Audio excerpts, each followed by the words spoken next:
Hi, I'm Dan McGrail and I'm the CEO of RenewableUK, the principal trade body for the renewable energy industry in the United Kingdom. The UK is a world leader in offshore wind, and our Prime Minister regularly refers to the UK becoming the Saudi Arabia of offshore wind. So this year, ahead of COP26, we're keen to tell our story of success and support others in taking advantage of the benefits of developing offshore wind.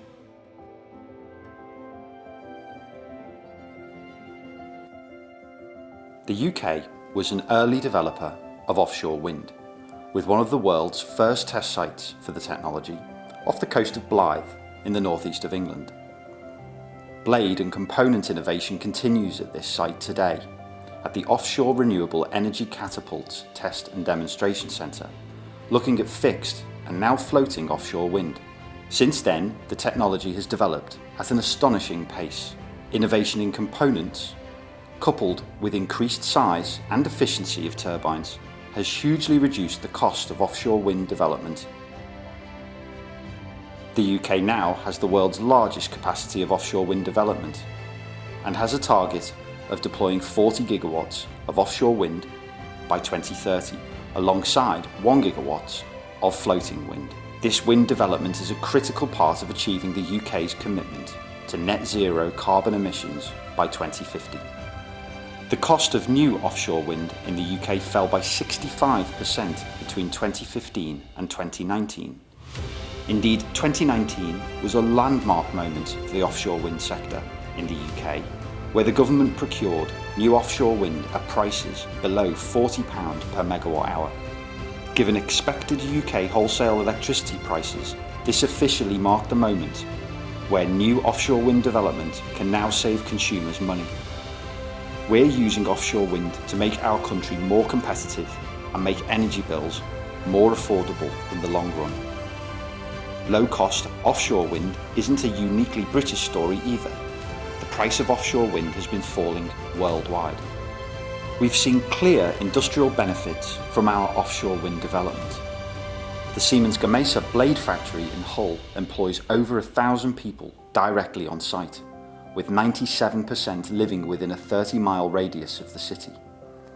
By COP26, it will have produced more than 1,500 blades for 7 projects since it opened in 2016. The Vestas blade factory on the Isle of Wight employs over 1,500 people at its Isle of Wight site and wider supply chain across the UK. And in Teesside, old industrial sites are being cleared to make way for a new GE offshore wind blade facility, where its teams will manufacture the world's longest blade in operation to date at 107 metres. In addition to these blade factories, there are now over 700 companies in the UK operating in the offshore wind supply chain, with clear clusters of industry, innovation and training around UK ports, with demonstrable benefit to local communities and economies. With a vast supply chain has come a vast number of new jobs. The industry is projected to employ 69,000 people by 2026, stimulated by £10 billion of investment each year. There are a huge breadth of roles and career pathways in renewable energy. A single offshore wind project requires the contribution of people from a range of backgrounds and skill sets, from ecologists, planners and project managers to engineers, communications professionals, business developers and helicopter pilots. What's more, the UK is demonstrating that there can be a just transition, where workers in carbon-intensive industries are retrained to take up new roles in offshore wind. Areas such as Grimsby, traditionally known for its fishing industry, are now being transformed into hubs of offshore wind industry, with locals taking advantage of new job opportunities. Beatrice, Scotland's largest operational offshore wind farm, reskilled experienced oil and gas workers with transferable skills and relevant trade qualifications through training at specialist centres in Teesside and Aberdeen. In the east of England, most of the 100 of the new technician jobs created to construct Galloper offshore wind farm were filled by workers transitioning from the oil and gas industry. The transition from carbon-intensive industries into renewables hasn't just taken place for UK workers, but UK companies too. For example, James Fisher and Sons, who previously provided innovative marine solutions and specialised services for oil and gas exploration, construction and management, have found a new home supporting the development and management of offshore wind farms. And this industrial benefit is being replicated globally. The number employed in offshore wind worldwide is set to rise to at least 900,000 in the next 5 years. Despite being an emerging offshore wind market, Taiwan has already demonstrated that active dialogue between government and industry and a steady pipeline of projects can generate supply chain investments to transform local industry. In 2020 alone, new partnerships were announced for domestic production of nacelles, wind turbine blades, and the first Taiwan-built offshore wind installation vessel, the Green Jade. Offshore wind has become increasingly popular in the UK as development has grown and people have seen the benefits. Government polling shows consistently high public support for offshore wind. Over 75% of people want to see more developed in the UK. This popularity remains consistent across demographics. The low cost of offshore wind is driving the UK's confidence in the long-term economic benefit of electrifying its economy.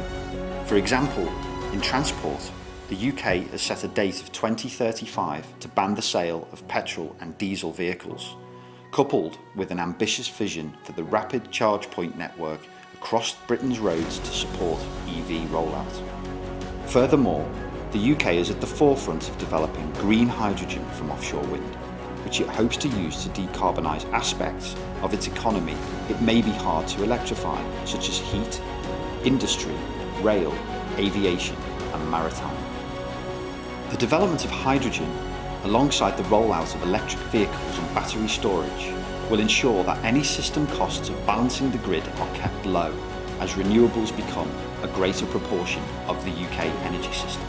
And we are building on our history of innovation in offshore wind to develop floating wind farms like Hywind in Scotland, which is the world's first commercial floating wind farm. This next generation of offshore wind farms with floating foundations will enable development in deeper coastal waters, which often have stronger wind speeds.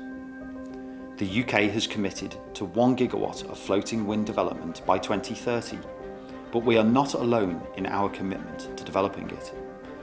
The technology has the potential to open up huge new markets across the globe, and already countries like Norway, Spain, the US and Japan are helping to drive down costs by supporting research and development. So ahead of COP26, our message to the world is clear. You win with wind. Clean, low-cost power delivered by an industry which supports thousands of high-wage, high-value jobs. We're encouraging countries to set 2030 and 2040 targets for wind development to tackle the climate emergency. We and our partners in the Global Wind Energy Coalition are offering to support you in addressing the regulatory barriers to developing wind and offer advice on setting up market and policy frameworks. The UK has developed the world's largest market working with government, marine bodies and agencies. This approach has ensured that offshore wind licensing and construction has developed in harmony with fishing areas, shipping routes and other commercial and environmental demands in UK waters. The UK is happy to share our experience, best practice and substantial environmental regulatory expertise with international partners.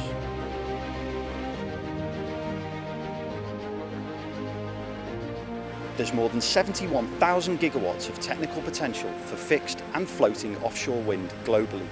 That means that offshore wind can meet the world's electricity demand 18 times over.